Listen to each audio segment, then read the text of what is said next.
Hook Casuals is back. Boxing this week, 68, which I'm realising on our actual title doesn't say that. I'm just looking at it now. Doesn't matter. We'll sort that. Anyway, boxing this week 68. We are back. Very sorry if anyone did see. We scheduled it for yesterday. We were initially going to do this episode yesterday because Paolo, as you'll notice, is not here. He is on holiday with the family, so hopefully having a good time. But he will be back from next week as usual. So yeah, just me this week, which does mean if people aren't here, I'm probably going to rattle through stuff, give my opinions. But generally, if you've got an opinion on anything I speak about, leave a comment and we will reply or even respond to it in next week's show, which is Boxing This Week 69. Which I'm sure there's a funny joke in there somewhere. But let's get into this. Big time boxing's back in Africa. That's something I'm really excited about. I've mentioned it quite a few times now. We had murmurs that they were bringing it back to Ghana. It's now official. The Matchroom are going to Ghana for the first time in their history with Craig Richards versus Dan Azeez. We will talk about that in more detail very soon. We will talk about Buatsi-Parker. Not honestly much to talk about. Well, I guess there is quite a lot to talk about, but I'm not massively keen on it. Yeah. And of course, the main event for the weekend, Ortiz Jr. versus Lubin, Erickson Lubin. So a great fight there with two of the best at super welter. Right. Let's get the stinky stuff out of the way, right? Let's, shit first, wash your hands second, smell nice at the end. I don't know why I said that. Buatsi-Parker. The actual fight was fine. We didn't do a live stream in the end. Both of us were just. To be fair, I was trying to get back from London. Could not get back from London. Didn't get back till far too late to justify setting up. It just wasn't worth it. But ended up watching it actually in bed, which is pretty cool. Quite excited for it. Joshua Buatsi is someone that I think we expect a lot from. We are at a point with Buatsi where I think we need to really discuss what his level is, because under Matchroom we were talking about a prospect who had all the attributes to be a world champion, and we were very excited about. It was really him and Anthony Yard. Lyndon Arthur had a moment, and Lyndon Arthur's definitely, we'll talk about him, but obviously he won as well on the same card. Lyndon Arthur's definitely right up there. But Buatsi's not. Something's missing. Something vital is missing from Joshua Buatsi's game, the way he fights. I don't know if it's as simple as output, and it could be. His output is far too low. I don't know if it's power, but I actually don't believe. I think he hits hard. Personally, I don't want to say he could knock anyone out because I'm not, Bivol, Beterbiev, Benavida, these kind of guys. I'm not sure, but there's something fundamental that Joshua Buatsi does not have, and I can't quite work it out because aesthetically, watching him, he's quick. He has got power. More than enough, at very least, to win a fight. His footwork's good. His IQ seems to be good. I think maybe what he's missing is the understanding of where he actually is in a fight. As in that kind of, I'm losing this. I need to sort my stuff. I need to sort this out. But even so, something definitely missing. Now, I don't think he. Personally, I think the fight on Saturday was. I don't think either of them were very good. I understand Zach Parker has every right to feel hard done by, because I do think he won. Robbery is. Okay, fine. I'm okay with it being thrown around on this occasion. My issue with the term robbery is that it gets thrown around all the time in boxing, especially of recent time. Absolutely, sometimes Catterall Taylor. It's that's the glaringly obvious one, or even Liam Cameron Whitaker, the first one. really. But this, I can understand it with this. But let's not get it twisted. Zach Parker wasn't brilliant. He moved around Joshua Buatsi. Excellent. He was brilliant at that. But his output wasn't very high. So from a judge's point of view, you've got to think, what's the judge actually looking for? And some judges will look for the output. And Buatsi, for all that I've just said, he doesn't have much output, and he doesn't, was generally more active in terms of actual punching output. But Parker was definitely the one moving around more. But I think if you tally it up, I think Buatsi... all my point is that I don't think either have got much to be proud of from it. The only difference is that Zach Parker should have won, and therefore you could argue if that was the game plan, which probably was, then actually he's been hard done by it. It's just right. I've got CompuBox stats up just so that I'm not chatting out my ass.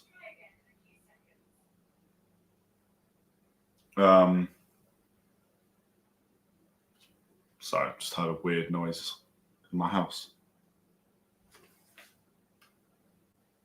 Right, if we're getting broken into, that'll be a good stream. Anyway, total punches. Buatsi threw more to the body, threw more jabs. Oh, no, total. Body landed. CompuBox don't make it super easy to... Right. Buatsi connected at a lower rate, but threw more. Both of them, in terms of actual output activity, it's quite low. Buatsi 368 punches across the 10 rounds. Parker 326. Parker landing 30% of it, or 31%, let's say. Buatsi 21%. Those aren't bad numbers from either, right? I'm not saying that. But you've got to think about the type of punches. And I can easily see how rounds were given to Buatsi. I know the commentators were completely against it. But if you saw the fan zone card, if you saw a lot of cards on sort of, I don't really like doing this, but if you go on like Twitter or X or whatever, and you see the card, there's definitely a case for Buatsi to have picked up more rounds than I think it was 2 that the zone commentary had him winning. Again, I understand why Zach Parker's hard done, but I just don't think it's not a performance either should be proud of, in my opinion. Parker was playing the game very well, but not, I don't think necessarily boxing very well, but I guess he was playing it to a win, which I don't like. Buatsi has won, and honestly, I don't know where he goes from this. It's not a good enough fight for a rematch. This is the worst scenario for both because the world titles are tied up. Buatsi has got to be kidding himself if he thinks he's going to get an Anthony Yarde fight. Yarde comes and he means business. Anthony Yarde means business. Anthony Yarde is stylistically will batter Joshua Buatsi for. It won't take 12 rounds. That's the truth.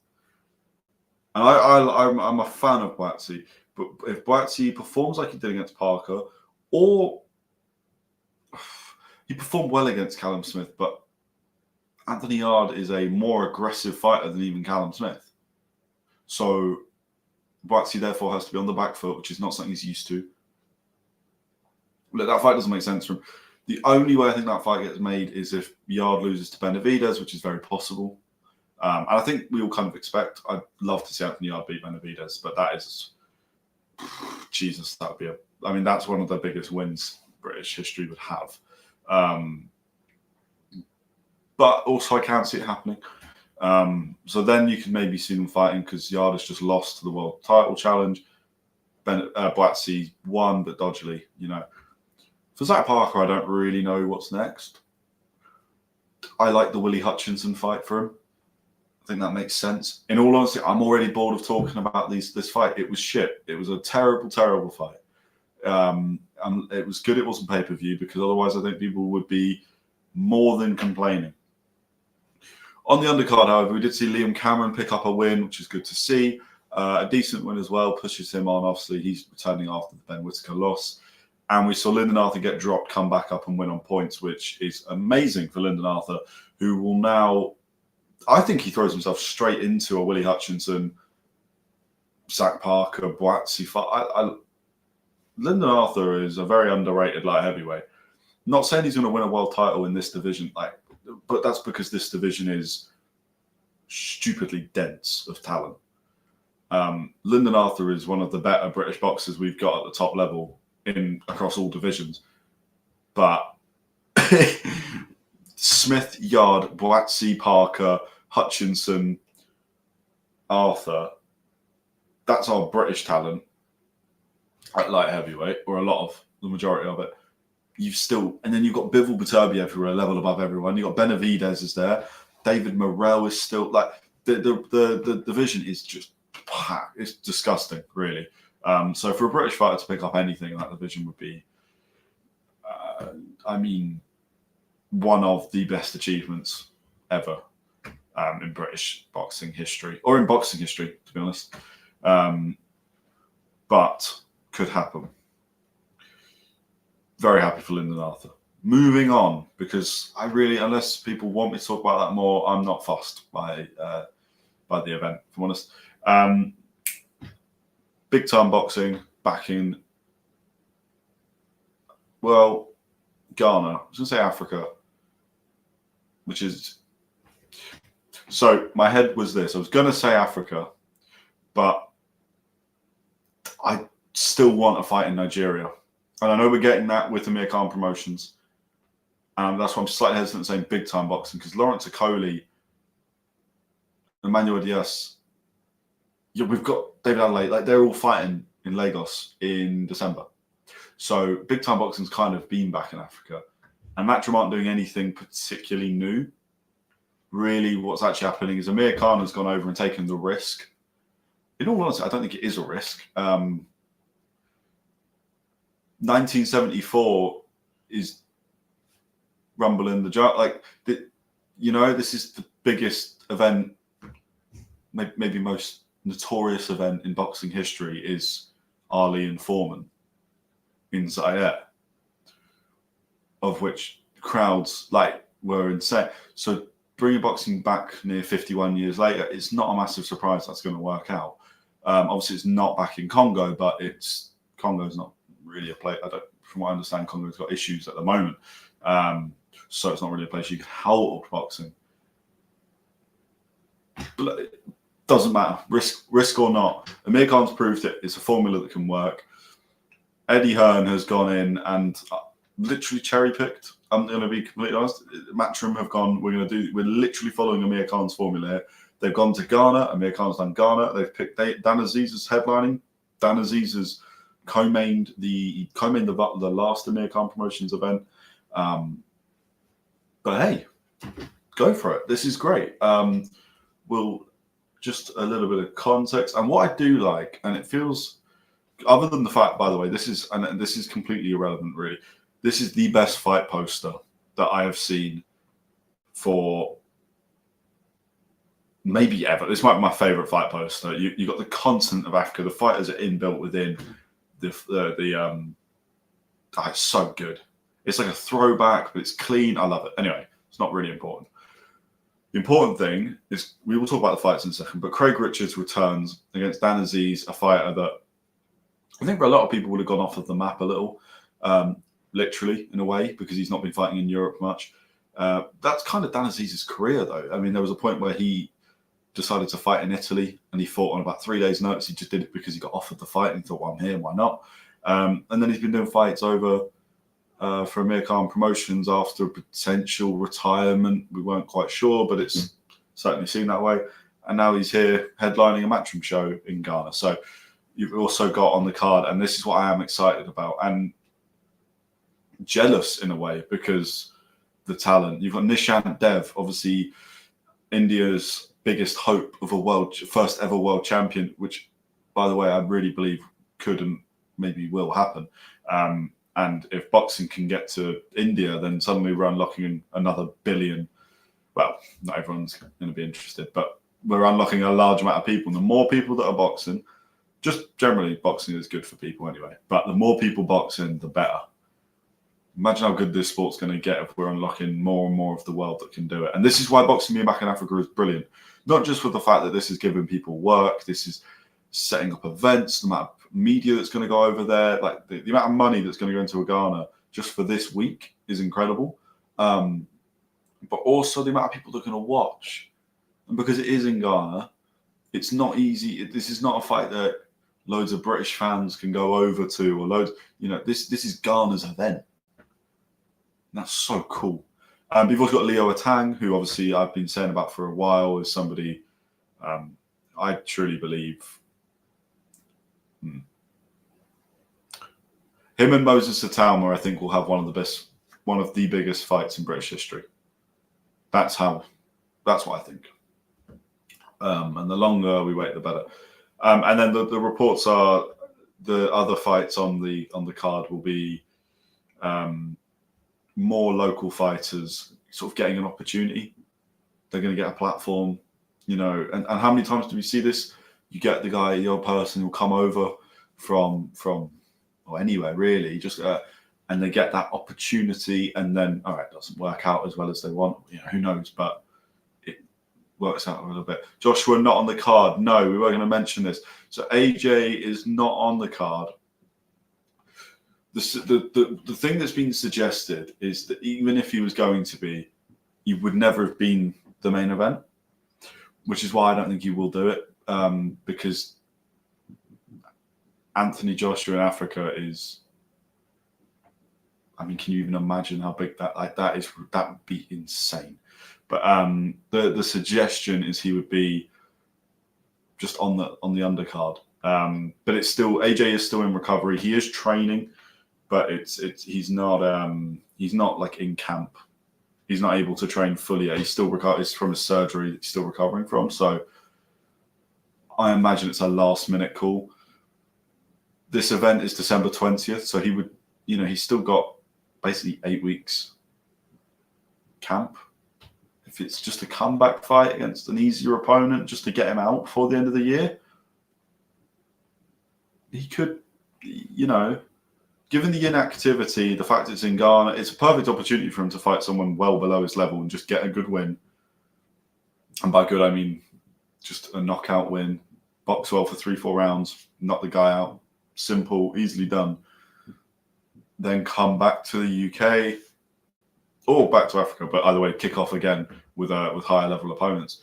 In which case, he would not need an 8-week camp or even a 6-week camp. So, but it's entirely dependent on how he feels, because it's going to be what it'd be a minimum of 10 round. It'd be a 10-round fight. It probably wouldn't go 10 rounds given it's AJ, but you never know. Anyway, I love this event. And I love the main event, but the fights are good as well. Obviously, we don't have opponents for Nishant Dev or Leo Atang or Jerry Larty. They will more than likely not be the best opponents. This is a fan show. You've got a great main event where you've got Craig Richards, who really needs a win to step his career up, and you've got Dan Azeez, who has actually been fighting really well recently, but obviously now has got the chance to do it on a much bigger platform. Which, if Dan Azeez wants to get himself back into that light heavyweight talks that we were just speaking about with Buatsi, and Azeez obviously lost to Buatsi, but if Azeez wants to get himself back into those, he needs to beat Craig Richards. And if he does it on this platform, then suddenly Dan Azeez really is back in with a shot at those guys. Craig Richards needs to win this, because I think people have, and I don't want to be rude, forgot about him. He was brilliant, and he took the Bivol fight when Bivol was so hard to get when people just would not get in the ring with Bivol, and Richards did, and I've got the utmost respect for him, but it was too soon, and I can't help but feel it's derailed his career a little bit. It now feels like we're back on track, but how long's that? It's taken. He fought Bivol during lockdown, so we're talking 4 years, 5 years. He needs this. And he needs to win as well. And he needs to show people, because before Bivol, he was a really good, people. I remember watching him and thinking, okay, this is another fighter that could really do something at a world level. Now, obviously, at 6 years on, and with the context of just how special Bivol, Beterbiev, to an extent Benavidez are, that's now unlikely with Richards. But he could get himself into some huge fights if he wins this. So that's a really good main event. The rest of the fight will likely be fan-friendly. And by that, I mean Nishant Dev will get a fight. Not saying they'll have a losing record necessarily, but it'll be a fight that he can win by knockout and should. And it'll be the same with Leo Atang. Not that I actually doubt these two will struggle to do that against most anyway, but it's worth noting. Incredible event. December 20th, Accra, Ghana. Not much more to say about it. Obviously, we'll be talking about this a lot. I'm really excited. Really, really excited. I'm really excited. I'm so happy that boxing is actually moving away from Europe and North America. And that's not because I don't want it here. Of course I want it here. But boxing is... Who are the best sports people in the world? Generally, they come from nothing and have nothing and therefore have to fight, right? Now, obviously, I'm not ignorant, and I'm not saying that Europe and North America and the rest of us have everything and still make fighters. No, of course not. But what I am saying is it's a certain type of human being that can get in the ring and hurt somebody, right? And you've got to find these like little gems of gold in different places. And if there's how many billions of people that don't even get an event, and when I know they get events, but not to the same size and not the same level of fighters. If you bring these fighters to them, then you build interest, and you'll find these little gems. How many Terence Crawfords do you think we've lost out on? How many Usyks? How many Canelos? Just because boxing hasn't been big in these areas. And that's sad. And also, the facilities might not be there to an extent. And like I said earlier, Ghana's going to really benefit from this. The amount of media work, people like myself who might be operating out of Ghana have now got an event that they can go to, or at least will hopefully cover the majority of, and they'll get first-hand footage, and that's incredible for them. There's so many benefits to this. And even if this is the one and only event, which I really hope it's not, but even so, this builds attention for the really great work that Amir Khan's already doing in Africa. I'm very excited. I'm very, very excited for this. I think the next place we need to take boxing to, or should take boxing to, is South America. If you see, especially Brazil, how many Brazilians have gone and fought. And I know it's Brazilian Jiu-Jitsu, so there is an element of that, but have gone and fought in the UFC and become absolute, Charles Oliveira, Alex Pereira, Anderson Silva, Jose, like this, a long, long list of Brazilian fighters who are absolute legends in the UFC.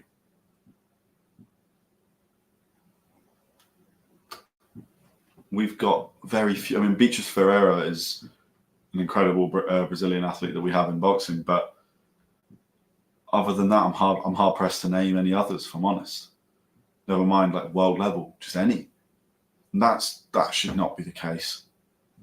A country the size of Brazil with its fighting history, come on. Yeah, so I think that's next.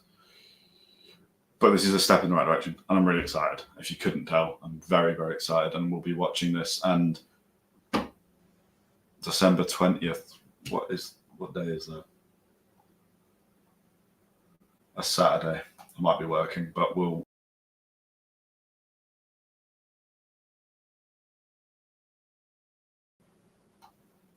Don't know what happened there. I literally didn't click anything.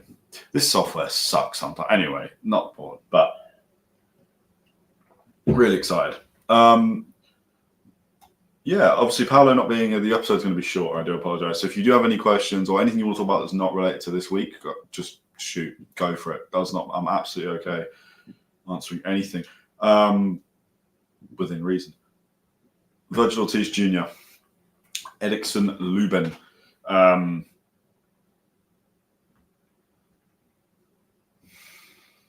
there's so much to say about this. First of all, I should preface and say Vergil Ortiz Jr. is one of my favorite fighters in the world, not just because he's a heavy hitter. 23-0, 21 knockouts does help, but he's a very cool guy. I like him. Works with Oscar De La Hoya. It's a Golden Boy Promotions event, but it's a very good one. Very good. They've got a lot of really, I mean, just to give you a bit of context, they have, well, just more winning records than losing on the card in total, right? Which is always a good start. Roach is fighting soon, I'm pretty sure. All right, we'll talk about Lamont Roach. We'll talk about Gervonta Davis actually as well. I guess that is part of the boxing this week. Fine, do you know what, we'll cover it. Anyway, we've got Darius Fulgham, 14-1, fighting David Stevens, who's 15-2. We've got Robin Serwin Safar fighting Derek Miller Jr., 18-0 versus 18-0. Eric Priest, 16-0. Carrera, 16-6, but still, it's a good record. Well, 16-6 is not bad. Figo Gonzalez is 9-0 versus Ozio Aradias, who's 6-4. Joshua Edwards, 4-0. Zeno Voris, 5-1. And you've also got right at the bottom there, Amari Jones, who, if you don't know, has had a very interesting career. But I only say interesting because I think people expected him to be a little further along than he is, but he's still one to watch in terms of he could still do really great things. But he's fighting Shady Gamhoy, who's 14-2. So the event itself should be brilliant, and I'm very sad to say I don't think I can do anything for it this weekend, purely based on work. But if I'm able to, it's just a case of I'll just have to start the live. There's not going to be much notice on it. I think Vergil Ortiz will win the main event. I don't know if he'll knock Lubin out. I'm not necessarily. Obviously, Lubin has been stopped twice. But the problem, we've got to look at who stopped him, right? You've got Jamel Charlo, who is extremely aggressive. Vergil Ortiz is also, but and then Sebastian Fundora. Fundora, I don't even count as in anything. Like, if he knocks you out, if he does you on points, I don't think that reflects anything because he's such a freak.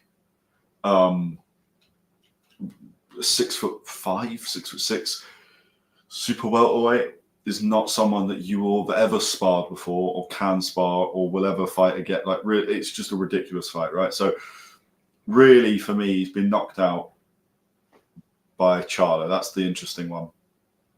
Vergil Ortiz Jr. could knock him out. I'm not, and I wouldn't be surprised because it's Ortiz Jr. But I actually think Ortiz Jr. has been fighting a bit more sensible. As much as knocking everyone out is great, it can leave you a little bit shortchanged when somebody attacks you. Which we saw, really. We saw that in Ortiz's fight against Boachuk, and then look how much better he was against Madrimov, completely outboxed him. Madrimov did fight well, but Ortiz showed a really good offense, and his defense was pretty much impeccable as well. So against Madrimov, who gave Terence Crawford a really good run for his money, and we know how good Crawford is. So it swings and roundabouts, but I think Ortiz will make this look fairly easy. I think this sets up the fight in the division, which is Ortiz Jr. versus Jaron Boots Ennis, which is a fight. Well, we'll find out. We'll find out who the best, because we're going to see just how Ortiz Jr. might well be the second coming of Christ, and Jaron Boots Ennis might already be there. Really, it's that. We're going to find out. I'm very excited for this weekend. I do think Ortiz Jr. will win. I'm just excited for what could happen after. Lamont Roach is fighting soon, I'm pretty sure. I believe he will be. We're going to move on to this. We won't cover it too much. Jake Paul, Gervonta Davis has been completely called off. Which, let me see. I believe they did a statement. All right. Yeah, I'll read out the statement. Statement from Most Valuable Promotions and Netflix. Most Valuable Promotions, Jake Paul's promotional company, and Netflix announced that Jake Paul versus Gervonta Davis, originally scheduled for Friday, November 14th at the Casilla Center in Miami, Florida, will no longer be moving forward. Our team has worked closely with all parties to navigate the situation responsibly, said Nikita Bedarian, CEO of MVP. While we're not moving forward with this event, our plans still remain to Jake to headline event on Netflix in 2025. Details regarding a new date, location, Jake's opponent, additional will follow, blah, blah, blah, blah, blah. Fans who purchase can get a refund.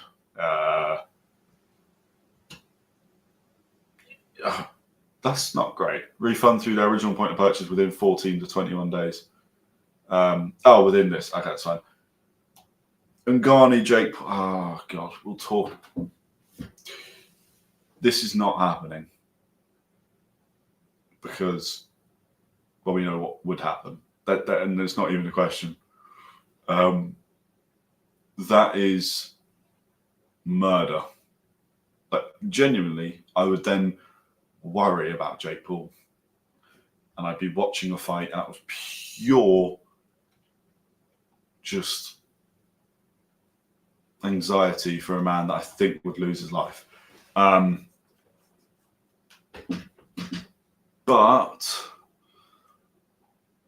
it's not a surprise. We didn't even mention it in a boxing this week, really, other than to say it was ridiculous, because Gervonta Davis is not fighting Lamont Roach for two reasons. One, he's a piece of shit. And from everything we know, he's got legal battles that are going to follow him and should follow him. And two, and maybe more importantly for the Lamont Roach fight, is he lost the first fight. And he's very lucky that he did not get that loss on paper. I don't know if we'll see Gervonta Davis back in the ring unless he gets offered something lucrative. The reports were saying that he was going to retire after this anyway. And Ngannou, Jake Paul, I'm going to leave on screen because I think it's funny, but that's never happening. Let's talk about real boxing.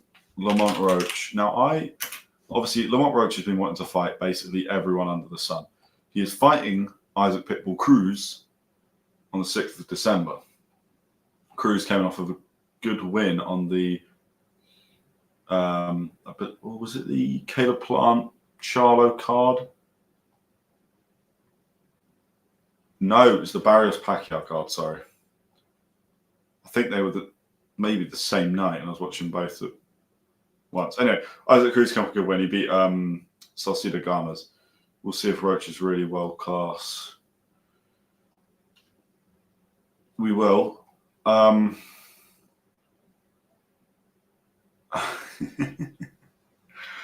we go. We got Paolo here. We will see if Roach is really world class. I think Roach will outbox him easily. I don't think this won't be difficult for him. Although, how many times have we seen it where a fighter has gone from incredibly close or an incredible win, upset, to another fight that just doesn't go? And Isaac Cruz's style is horrible for most. It wouldn't be a surprise if Isaac Cruz beat him. Don't really see it happening. It's for the WBC interim world title, so it's for a shot at Shakur Stevenson, really. Roach needs to run it back with Tank so he can wood him again. We might need to stick a pause on that. Yeah, that's not going to happen. Tank is just not going to... Tank won't fight. Tank, I think, is done. I don't think there is a Tank in boxing anymore. Oh, whoop. Oh, yeah, because this is mad, by the way. I kind of wanted to... I didn't know what was going through your mind there, Paolo. Anyway, moving on. Fuck's sakes, man. Very crazy. That's a good fight. But I'm glad for Lamont Roach. He's getting these fights because he deserves it. I'm not. He should be a world champion now. He beat Gervonta Davis. Shakur was saying he was going to fight him. I'm not sure what happened with that. But to be honest with you, would only box again if Saudi comes for him? I don't think he would. He's disrespected Turki Al-Sheikh so many times. He said he'll only come if he gets like 11 Lamborghinis, 100 million payout. Like, you know, it's the stuff he's asking for, no fighter gets. It was bordering on what Canelo was doing when they were talking about negotiating for the Crawford fight. except Canelo is a legitimate boxing legend and was negotiating. There was no real point where I think Canelo was going to struggle, where they were going to struggle to get Canelo in. It was just a case of let's meet in the middle with the money. Gervonta Davis, I think, has actually been disrespectful. The same way they wouldn't have Tim Tszyu, that kind of thing. This is a great point. Like, share, and subscribe, please. Yeah. I'm excited to see Lamont Roach back.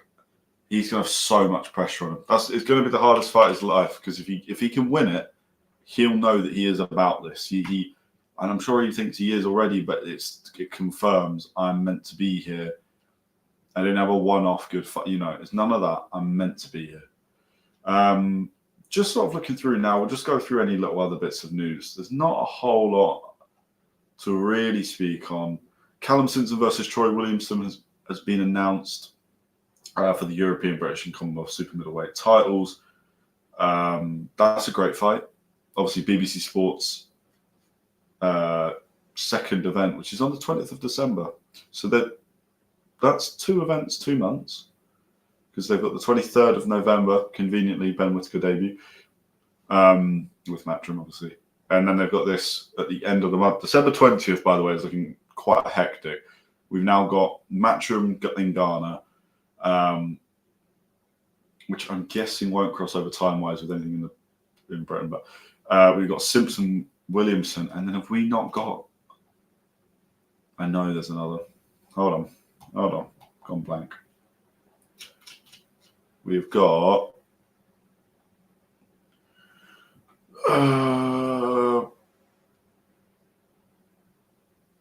maybe not.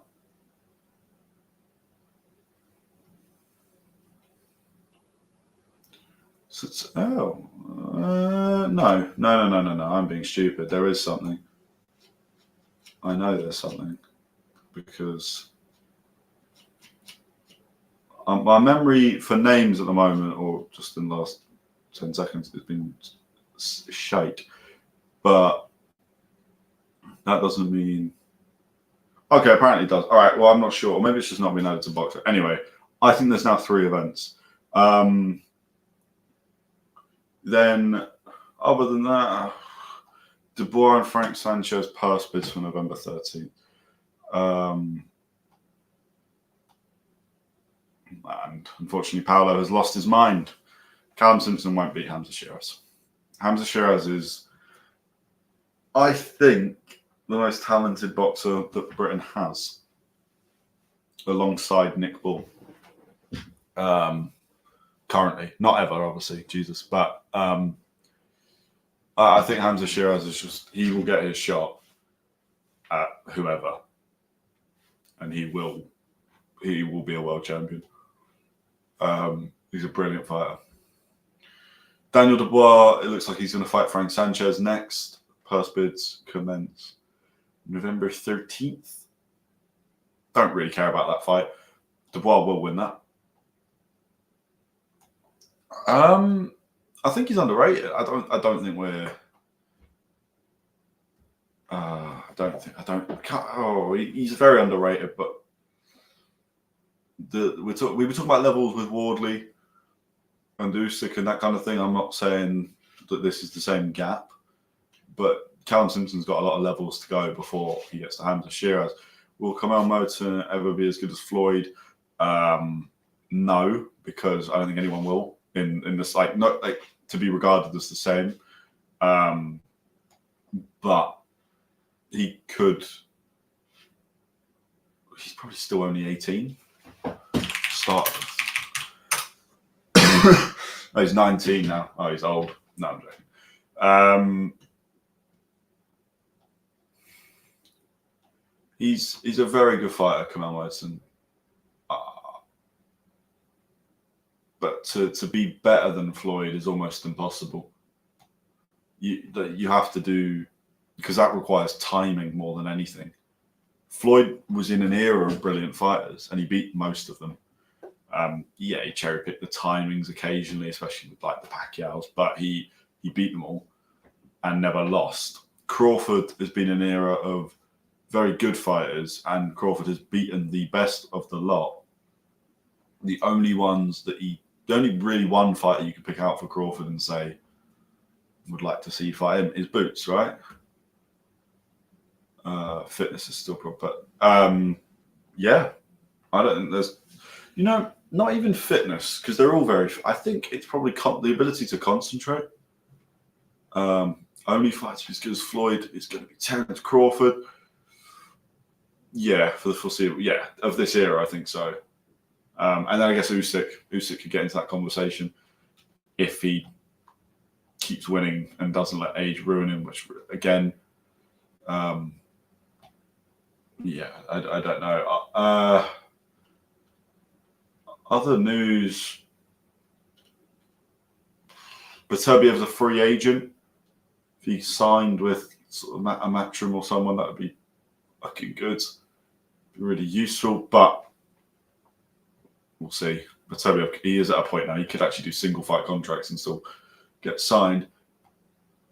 And then my favourite bit of news of the week, because I think it is absolutely a brilliant move for both. Well, for one, definitely, is that Anthony Joshua is reportedly considering joining Usyk's training camp or joining him in training.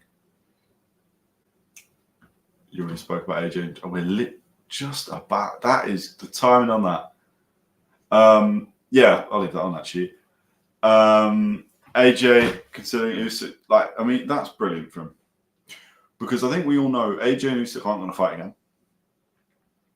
Because AJ's comeback trail is quite long now. He's going to have a warm-up fight after his surgery, make sure everything's okay. We're talking maybe 3 fights, depends who he gets, but 3 fights away. Usyk is fighting once, twice a year, but really it'll be once a year for Usyk, maybe. And he's got all the mandatories that he's got to do. So those two aren't going to fight again before either retires. So why not, man? Learn from the best. Learn from the guy that beat him. People do forget AJ in that rematch was very, very good. He had a very good performance. Just Usyk is Usyk. That's the problem with Usyk. As good as you are, he will always be better. But I think it'd be good for AJ to see how Usyk trains and get an understanding, because I think also, let's be very real. Who's got the best mentality in definitely the heavyweight division and maybe even just all round boxing? It's probably Usyk. I don't think Anthony Joshua has a mentality problem personally. I think people that think that are underestimating the kind of mentality you need to start boxing at 19 and do as well as he has done.